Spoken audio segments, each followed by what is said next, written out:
పేద మధ్యతరగతి వాళ్లకు ఉచిత వైద్యం, విద్య మరియు ఎస్సీ ఎస్టీ బలహీన వర్గాలకు భూమి లేని వాళ్ళకి భూమి, ఇల్లు లేని వాళ్ళకి 200 గజాల ఇల్లు తను అడుగుతుంది.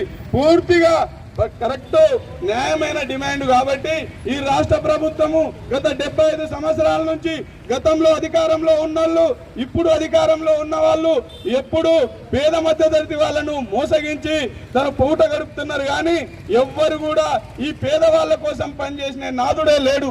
ఇప్పటికైనా ఇవాళ పొద్దుగాలనే పేపర్ చూస్తే గురుకులాలలో పాము కాటుతోని ఒక విద్యార్థి అస్తవస్త పరిస్థితి. ఇవాళ ఎందుకు ప్రైవేట్ స్కూళ్ళలో ఇవాళ ఎక్కడ లేనిది ఎందుకు ఇవాళ భద్రత కల్పిస్తా ఉన్నది రాష్ట్ర ప్రభుత్వం?